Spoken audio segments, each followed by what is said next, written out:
రచ్చ రాజకీయం మీద ద రేట్ ఆఫ్ 5 PM స్వాగతం. నేను మీ ఫజల్. ఈరోజు రౌండప్లో మనం నీతూబాయ్ ఎవరైతే ఈ డ్రగ్స్ మాఫియా మహారాణిగా తన సామ్రాజ్యాన్ని వెళ్తుందో ఆమె మరోసారి తప్పించుకుంది. ఈ వార్తతో పాటు కోకాపేట 20 ఏళ్ల జర్నీలో ఎలా అభివృద్ధి చెందింది అన్న అంశాలను కూడా మనం ఈ రౌండప్లో చూడవచ్చు. ప్రభుత్వ ఆసుపత్రులలో ఈ దేశీయులకు చాలా తక్కువ రేటుకి మెరుగైన వైద్య సహాయం అందిస్తామని ప్రభుత్వం చెప్తున్న వార్తని ఈ రౌండప్లో చూద్దామా. రచ్చ రాజకీయం ఎట్ 5 PM. డ్రగ్స్ వ్యాపారంపై ఉక్కుపాదం మోపుతామని ప్రభుత్వం పదే పదే చెప్తుంది. మరోపక్క అయితే ఈ గంజాయి అక్రమ రవాణా మార్కెటింగ్ అనేది అడ్డు అదుపు లేకుండా సాగుతుంది. హైదరాబాదులో నీతూబాయ్ డ్రగ్స్ డాన్ ఆమె చాలా పాపులర్ అయిపోయింది. ఈ ఈగల్ టీమ్స్ ఎన్ని దాడులు చేసి ఎన్నిసార్లు అరెస్ట్ చేసినప్పటికీ మళ్ళీ బయటకు రావడం, ఇప్పుడు తాజాగా చేసిన దాడిలో భారీ ఎత్తున ఈ గంజాయిని ఈగల్ టీం అధికారులు స్వాధీనం చేసుకున్నప్పటికీ నీతూబాయ్ పోలీసులకు చిక్కకుండా పారిపోయింది. అసలు ఈ నీతూబాయ్ ఎవరు అని అనుకుంటే ఆమె ధూల్పేటలో ఉండేది. గతంలో గుడంబ వ్యాపారం చేసుకుంటూ అలా ఉండేది. అలా తన వ్యాపార సామ్రాజ్యాన్ని ఆమె ధూల్పేట నుంచి నానక్రామ్ గూడకు మార్చుకుంది. అక్కడి నుంచి ఎదిగిపోయి ఆమె కోట్ల రూపాయల ఈ గంజాయి అక్రమ నెట్వర్క్ పెట్టుకోవడమే కాదు, యువతని, ఐటీ ఉద్యోగుల్ని, అలాగే ఈ మొత్తం కాలేజ్ స్టూడెంట్లను టార్గెట్గా పెట్టుకొని ఈ భయంకరంగా అసలు మానవత్వం లేకుండా ఈ గంజాయి అమ్మకాలు చేస్తుంది. దారుణమైన విషయం ఏంటంటే ఈమె గంజాయి దందా అంతా తన ఇంట్లోనే. మనం చూసాం కదా, రేషన్ షాప్లో జనాలు లైన్లో నిలబడి రేషన్ తీసుకెళ్ళటం. సేమ్ అదే పందాలో చిన్న చిన్న ప్యాకెట్లలో ఆ ప్యాకెట్లో ఉన్న గంజాయి తీసుకోవడానికి జనం, అంటే ఎవరైతే ఈ గంజాయికి అలవాటు పడ్డారో వాళ్ళంతా లైన్లో నిలబడి హైదరాబాద్ నగరంలో అంత పచ్చిగా, అంత బహిరంగంగా గంజాయిని ఒక రేషన్ షాప్లో రేషన్ అమ్మినట్టు నీతూబాయ్ అమ్ముతుంది అంటే ఆమె సత్తా ఏంటో అర్థమైపోతుంది. అయితే పలుమార్లు ఆమెపై దాడులు చేశారు. 2017 నుంచి 24 వరకు పలు కేసులు, 20కి పైగా కేసులు నమోదయ్యాయి ఆమె పైన. 2023లో పోలీసులు ఆమెపై ఆకస్మిక దాడులు చేసి పట్టుకున్నారు. 40 లక్షల విలువైన గంజాయిని స్వాధీనం చేసుకున్నారు. 16 బ్యాంకుల్లో 2 కోట్ల రూపాయలు సీజ్ చేశారు. దీంతోపాటు మరో 3 కోట్ల ఆస్తుల్ని కూడా అటాచ్ చేశారు. అయినా ఆమె ఎక్కడా వ్యాపారాన్ని వదులుకోలేదు. వెళ్తుంది, అత్తవారింటికి వెళ్ళినట్టు మళ్ళీ వస్తుంది, మళ్ళీ తన దందా కొనసాగిస్తుంది. పెద్ద నెట్వర్క్, 2 తెలుగు రాష్ట్రాల్లో కూడా ఆమెకున్న నెట్వర్క్ను ఛేదించడంలో పోలీసులు ఘోరంగా వైఫల్యం చెందుతున్నారు అని చెప్పడానికి ఇప్పుడు తప్పించుకుందని పోలీసులు చెప్తున్నారు. అంతా ఒక మహిళ, లేడీ డాన్ ఈ డ్రగ్స్ మాఫియాకి హైదరాబాద్లో ఆమె ఒక సినిమాలో వెళ్ళినట్టు వెళ్తుంది. గుడంబ నుంచి ఆమె డ్రగ్స్ వరకు ఆమె స్థాయిని పెంచుకోవడమే కాదు, ధూల్పేట నుంచి నానక్రామ్ గూడలో ఒక రాజ్యం వెళ్తుంది అని చెప్పవచ్చు. మాఫియా, ఈ ఏదైతే గంజాయి మాఫియా ఉందో ఆమె నెట్వర్క్ కేవలం ఈ 2 తెలుగు రాష్ట్రాలకే పరిమితమైందా, ఇండియా మొత్తం ఉందా, విదేశాల నుంచి ఆమెకు ఏమన్నా రిలేషన్స్ ఉన్నాయా అన్న అంశాలని కూడా పోలీసులు దర్యాప్తు చేస్తున్నారు. తాజాగా పోలీసులు అయితే ఒక 47 మందిని ఆమె నీతూబాయ్ గ్యాంగ్కు సంబంధించిన 47 మందిని అదుపులో తీసుకున్నారు. కానీ అసలు డాన్ని పట్టుకోలేకపోయారు. ముఖ్యమంత్రిగా రేవంత్ సర్కార్ వచ్చినప్పటి నుంచి పదే పదే ప్రతి పెద్ద సభల్లో కూడా ఆయన చెప్పేది ఏంటంటే డ్రగ్స్ పైన ఉక్కుపాదం మోపుదాం, డ్రగ్స్ రహిత హైదరాబాద్ని నిర్మిస్తామని పదే పదే చెప్తున్నప్పటికీ ఉన్నతాధికారులు కూడా ఈ మాట చెప్తూనే ఉన్నారు. కానీ ప్రాక్టికల్గా చూసుకున్నట్లయితే డ్రగ్స్ వ్యాపారం అయితే అన్ని పబ్బుల్లో కానీ, హుక్కా సెంటర్లో కానీ, బార్లలో అన్ని చోట్ల బహిరంగంగానే జరుగుతుంది. ఈ నీతూబాయ్ లాంటి వాళ్ళు అయితే రేషన్ అమ్మినట్టు చిన్న చిన్న ప్యాకెట్లో అమ్ముతుంటే జనం లైన్లో నిలబడి తీసుకుంటూ ఉన్నారు. అలాంటి పరిస్థితి ఉంది. అయితే దీన్ని అంటే ఎక్కడ ఈమెకి ఇంత అండ ఎవరిస్తున్నారు, ఎవరి అండతో ఈమె ఈ లెవెల్లో ఒక సాధారణ గృహిణిగా ఉన్న నీతూబాయి ధూల్పేట నుంచి నానక్రామ్ గూడ వరకు ఎదగడమే కాదు, మొత్తం ఈ డ్రగ్స్ సామ్రాజ్యాన్ని శాసిస్తుంది. శాసించడమే కాదు, ఇటీవల జరిగిన దాడుల్లో దొరకకుండా తప్పించుకుంది అంటే పోలీసుల వైఫల్యంగా చూడాలా, లేకపోతే వ్యవస్థలో ఉన్న లోపంగా చూడాలా? ఈ నిజంగానే హైదరాబాద్ డ్రగ్స్ రహిత నగరంగా ఏర్పడుతుందా అని సామాన్య ప్రజలు అమాయకంగా చర్చించుకుంటున్నారు. హైదరాబాద్ లాంటి పెద్ద మెట్రో సిటీలో సంపన్నులు ఒకప్పుడు బంజారా హిల్స్, జూబ్లీ హిల్స్‌లో ఉండేవాళ్ళు. ఇప్పుడు ఆ సీన్ మారిపోయింది. హైదరాబాద్ నగరానికి, కోకాపేటకి మధ్యలో ఒక లైన్ గీసినట్టు స్పష్టంగా కనిపిస్తూ ఉంటుంది. దేనికంటే ఆ తేడా అనేది అక్కడున్న ఆ బిల్డింగ్‌లు అవన్నీ అసలు 20 ఏళ్ల జర్నీ గనుక మనం చూసుకున్నట్లయితే అద్భుతంగా మారిపోయింది. అంటే కోకాపేట గురించి చెప్పే ముందు మీకొక సినిమా గురించి చెప్తా.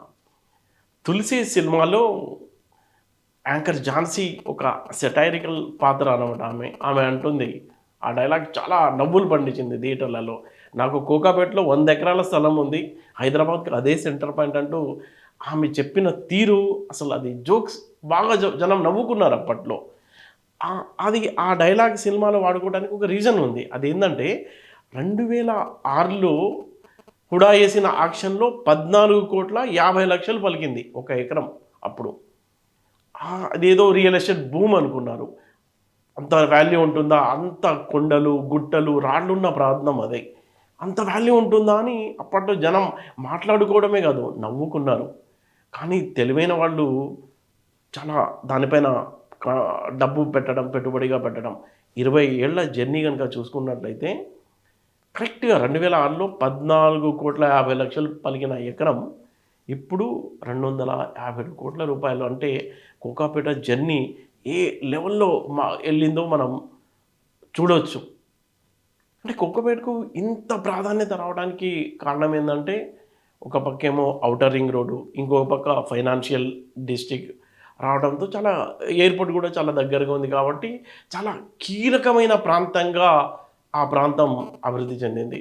హై రైజ్ బిల్డింగ్స్ పెద్ద పెద్ద భవనాలు అవి రావడం గూడా అక్కడ విల్లాలు డబ్బున్న వాళ్ళంతా సంపన్నులు, పెద్ద పెద్ద వ్యాపారవేత్తలు దేశవ్యాప్తంగా అని కాదు, ట్రంప్ భవనం అంటారు. అది నిజంగా ట్రంప్‌కు సంబంధించిన ఇన్వెస్ట్‌మెంటా? ఉందా? లేదా? అనేది పక్కన పెడితే, ట్రంప్‌కు సంబంధించిన భవనాలు, టవర్స్, ట్రంప్ టవర్స్ గూడా ఆ చుట్టుపక్కల ప్రాంతాల్లోనే రావడం అనేది ఒక క్రేజ్ అన్నమాట. అంటే ఇక్కడ నేను చెప్పేదేందంటే, కేవలం హైదరాబాదే కాదు, మొత్తం ఇండియా, ప్రపంచాన్నే ఈ ప్రాంతం ఆకర్షించింది. అక్కడ చాలా అద్భుతమైన భవనాలు, విల్లాసు, టెక్నాలజీకి సంబంధించిన ఆఫీసులు అవన్నీ రావడంతో ఒక్కసారిగా అని కాదు, 20 ఏళ్ల జర్నీలో కోకాపేట రూపురేఖలే మారిపోయాయి.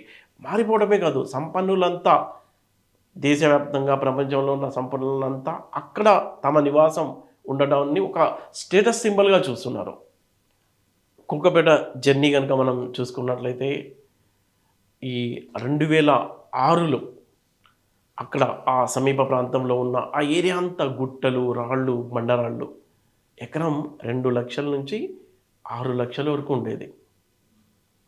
అది కాస్త 2010 వచ్చేసరికి ఔటర్ రింగ్ రోడ్ ఎఫెక్ట్‌తో దాని విలువ 2-5 కోట్లకి పెరిగింది.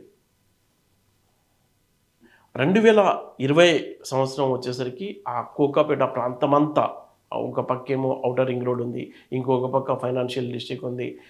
చుట్టుపక్కల పెద్ద పెద్ద భవనాలు రావడంతో అక్కడ భూమి వాల్యూ 20-30 కోట్ల వరకు వెళ్ళిపోయింది. ఎప్పుడు 2020. 2025 వచ్చేసరికి ఇక్కడ నియోపోలిస్ ప్రాజెక్ట్ రావటం. దాంతో అక్కడ పొలం, ఒక ఎకరం పొలం 137 కోట్ల నుంచి 150 కోట్లకు చేరింది. అయితే ఇప్పుడు లేటెస్ట్‌గా మే నెలలో గనుక మనం చూసుకున్నట్లయితే కోకాపేటకు చాలా సమీపంలో ఉన్న రాయదుర్గంలో ఒక ఎకరం పొలం 237 కోట్లకు చేరింది. 2006 నుంచి మనం చూసుకున్నట్లయితే 26 వరకు 20 ఏళ్ల జర్నీలో ఎలా మారింది అంటే దీన్ని మనం ఒక రియల్ ఎస్టేట్‌గా చూడొద్దు. అంటే ఒక నగరం ఎలా తన రూపురేఖల్ని హైదరాబాద్ నగరం మార్చుకుంది అని చెప్పడానికి కోకాపేట అద్దం పడుతుంది. అద్భుతంగా కోకాపేట డెవలప్ ఒక పక్క ఇప్పుడు లేటెస్ట్ అప్డేట్ ఏందంటే, ఏదైతే హై స్పీడ్ రైలు ఉందో హైదరాబాద్, ముంబైకి సంబంధించిన రైలు, ఆ రైలుకు సంబంధించిన ప్రతిపాదనల్ని కేంద్ర ప్రభుత్వం రైల్వే శాఖ క్లియర్ చేసింది. అందులో భాగంగా వికారాబాద్, అలాగే శంషాబాద్, కోకపేటలో బుల్లెట్ ట్రైన్కు సంబంధించిన స్టేషన్లు రావడంతో పాటు ఆ ట్రైన్లకు కావలసిన ఇన్ఫ్రాస్ట్రక్చర్ అందించే అలాగే కోచ్లు నిర్మించే ఫ్యాక్టరీ కూడా కోకపేటలో రాబోతుంది అనేది ఈ ప్రాజెక్టులు రావడంతో ఆ ప్రాంతం మరింత అభివృద్ధి వైపుకు దూసుకుపోతుందని చెప్పవచ్చు. 20 ఏళ్ల కోకపేట జర్నీ కనుక మనం చూసుకున్నట్లయితే అప్పుడు అంటే చంద్రబాబు పాలనా హయాంలో చూసుకున్నట్లయితే మొత్తం రాళ్ళు, కొండలు, గుట్టలు అటువైపు వెళ్ళటానికి కూడా భయపడేవాళ్ళు జనాలు. కేవలం ఒక ఎకరం పొలం 2 నుంచి 5 లక్షల రూపాయలే ఉండేది. 20 ఏళ్ల తర్వాత కనుక చూసుకున్నట్లయితే 237 కోట్ల రూపాయలు. అంటే ఇది రియల్ ఎస్టేట్ అభివృద్ధిగా చూసే బదులు ఒక సిటీ, హైదరాబాద్ సిటీ తన రూపురేఖల్ని ఎలా మార్చుకుంది అని చెప్పడానికి కోకాపేట అద్దం పడుతుంది. రేవంత్ సర్కార్ ఒక నిర్ణయం తీసుకుంది. అదేంటంటే ఈ ప్రభుత్వ ఆసుపత్రులు ఏమైతే ఉన్నాయో హైదరాబాద్లో గాంధీ, ఉస్మానియా, నిమ్స్ అలాగే సనత్ నగర్లో ఏర్పాటు చేసిన కొత్తగా నిర్మాణం కంప్లీట్ చేసుకున్న టిమ్స్ ఆసుపత్రుల్లో ఎవరైతే విదేశీయులు ఉన్నారో ఆరోగ్యం కోసం, చికిత్స కోసం, ట్రీట్మెంట్ కోసం వాళ్ళు వస్తున్నారో వాళ్ళకి ఈ ప్రభుత్వ ఆసుపత్రుల్లో చికిత్స అందించాలి అన్న ఒక లక్ష్యాన్ని రాష్ట్ర ప్రభుత్వం పెట్టుకుంది. మంచి నిర్ణయమే. దానికోసం ఒక అత్యున్నత కమిటీని వేసింది. గతంలో నిమ్స్లో రిటైర్డ్ అయిన డాక్టర్ బీరప్ప, అలాగే డాక్టర్ గౌతమి, డాక్టర్ గౌరవ్ ఉప్పల్, ఈ ముగ్గురు చాలా ఉన్నత అధికారులు వీళ్ళ ఆధ్వర్యంలో ఈ కమిటీ పనిచేసి ఒక నెలలో రిపోర్ట్ ఇస్తుంది. ఈ కమిటీ చేసే పని ఏంటంటే ఇప్పుడు ఈ ప్రభుత్వ ఆసుపత్రులు ఏవైతే ఉన్నాయో అక్కడ ఎలాంటి మౌలిక సదుపాయాలు కల్పించాలి అనే అంశాలని పరిశీలించి ప్రభుత్వానికి నివేదిక ఇస్తుంది. చాలా గుడ్ న్యూస్ అని మనం చెప్పుకోవచ్చు. ప్రభుత్వ ఆసుపత్రులు అనగానే చాలా కామెంట్స్ ఉంటాయి. దారుణమైన పరిస్థితి, అక్కడంతా చూడలేము, అంత అసహ్యంగా, మురికిగా, ఇష్టానుసారంగా. అసలు అక్కడ పబ్లిక్లో పేదలు ఇష్టం వచ్చినట్టు వస్తారు, ఎక్కడ పడితే ఎక్కడ పడేస్తుంటారు. అది ఒకవైపు అయితే, ఇంకొక పక్క శుభ్రత అనేది అస్సలు ఉండదు. డాక్టర్ల నిర్లక్ష్యం, కింది స్థాయి ఉద్యోగుల నిర్లక్ష్యం అక్కడ స్పష్టంగా కనిపిస్తూ ఉంటుంది. కనీసం ఇప్పటికైనా ఈ విదేశీయులు ఎవరైతే ఉన్నారో వాళ్లకు ప్రభుత్వ ఆసుపత్రుల్లో చికిత్స అందించి అలి అన్న ఒక నిర్ణయం తీసుకోవడంతో వాళ్ళ పుణ్యానైనా ఈ ప్రభుత్వ ఆసుపత్రుల్లో మౌలిక సదుపాయాలు బాగుపడతాయని పేద ప్రజలు, మధ్యతరగతి ప్రజలు ప్రభుత్వ ఆసుపత్రుల్లో చికిత్స చేయించుకోవడానికి ఎవరైతే వెళ్తున్నారో ఆ రోగులు కూడా ఆశపడుతున్నారు. అయితే మనం చూసుకున్నట్లయితే మొత్తం ఈ 4 ప్రభుత్వ ఆసుపత్రుల్లో నిమ్స్ కనుక మనం చూసుకున్నట్లయితే 2000 బెడ్స్ ఉన్నాయి. అలాగే ఉస్మానియా ఆసుపత్రులు చూసుకున్నట్లయితే 1800, గాంధీలో 1500, టిమ్స్లో 1000 పడకలు ఉన్నాయి. ప్రధానంగా ఇప్పుడు నిమ్స్కు మనకు చాలామంది కంప్లైంట్ చేస్తూ ఉంటారు. నిమ్స్కు ఇమీడియట్గా వెళ్తే అక్కడ బెడ్ దొరకదు, అలాంటి స్థితి ఉంది. అంత తక్కువ బెడ్స్ ఉన్నాయి. అంటే ఈ బెడ్స్ పెంచుకోకుండా ఈ సమస్యని ప్రభుత్వం ఎలా అధిగమిస్తుంది అనేది కూడా పెద్ద క్వశ్చన్ మార్క్గా తయారైంది. అయితే ప్రభుత్వం ఈ నిర్ణయం తీసుకోవడం వెనుక ప్రధాన కారణం ఏంటంటే కేవలం బయట అంటే ప్రైవేట్ ఆసుపత్రుల్లో 10 లక్షలు, 8 లక్షలు తీసుకునే బైపాస్ సర్జరీ కానీ, మోకాళ్ళ చికిత్స కానీ నిమ్స్లో ఈ ప్రభుత్వ ఆసుపత్రుల్లో కేవలం 2 లక్షల రూపాయలకి చేస్తున్నారు. కాబట్టి ఇప్పుడు చాలామంది మెడికల్ ట్రీట్మెంట్ కోసం ఆఫ్రికా దేశాల నుంచి, గల్ఫ్ దేశాల నుంచి చాలామంది రోగులు వస్తున్నారు.